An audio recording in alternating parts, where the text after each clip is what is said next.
Жагор, смеа, логорски оган, музика. Вака беше тука на планинарскиот дом Бреза до пред 20 на години кога овој дом беше во функција. Изграден е во 70-тите години од минатиот век и во 30 или 40 години во неговото постоење тој собираше планинари и љубители на планината од речиси цела Југославија. Како е внатре денеска? Ајде да видиме. Велат кога нема сајбија, има рамии. Планинарскиот дом на Бреза е само дел од големата слика на планинарските домови во Македонија. Нема собственик. Го градел тогашниот планинарски сојуз, а го уништила негрижата. Што на државата, што на федерацијата. Ако се анализира кривата на развој на домовите во Македонија, тогаш доаѓаме до непобитен факт. Ние сме нација која што се уште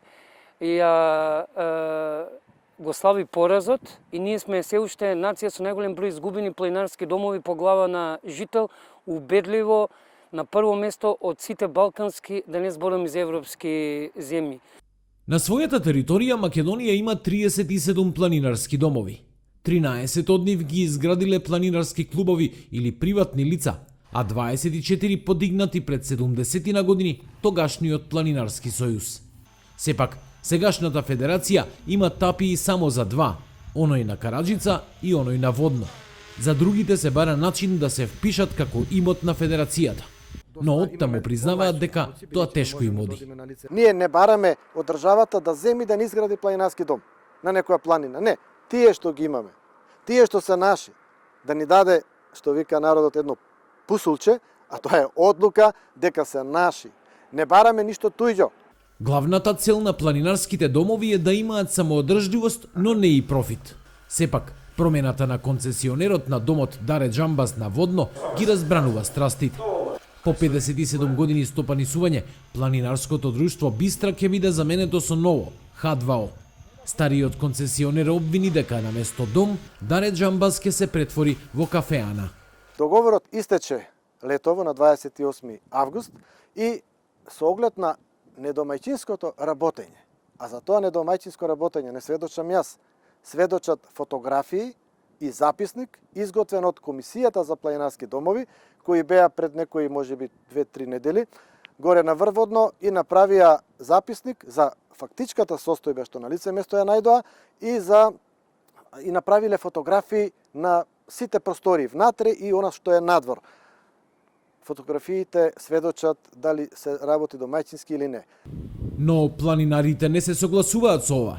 Игор Смилев тврди дека целата постапка со Даре Джамбас е сомнителна. Вели дека федерацијата и нејзиниот председател Јовица Угриновски се виновни што планинарските домови ја губат својата основна функција.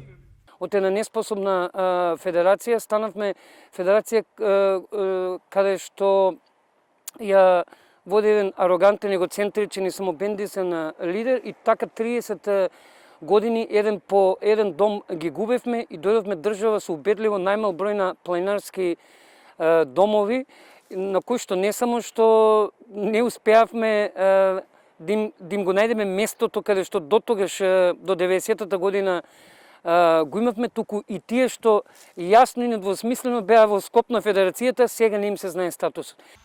Иако побаравме, председателот на Федерацијата на планинарски спортови на Македонија Јовица Угриновски одби да ни даде изјава. Наместо тоа, не упати на председателот на Комисијата за планинарски домови Живко Темелковски. Тој пак признава дека некои планинарски домови се приватизирани, но отфрла дека Федерацијата го дозволила тоа.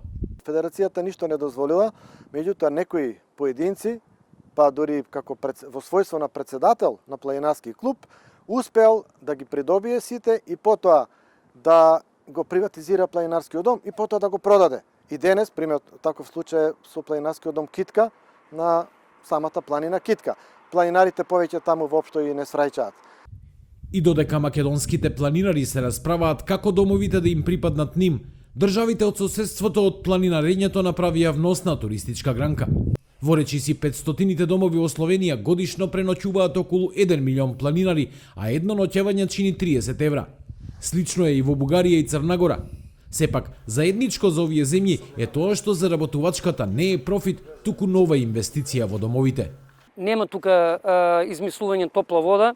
Значи треба државата да седне заедно со ваква каква таква федерација и да почнат еден по еден дом и сегмент да ги решаваат работите. Така направи Бугарија, така направи Црна Гора, така направи Србија. Словенија веќе пред 30 години направи, значи со државна стратегија.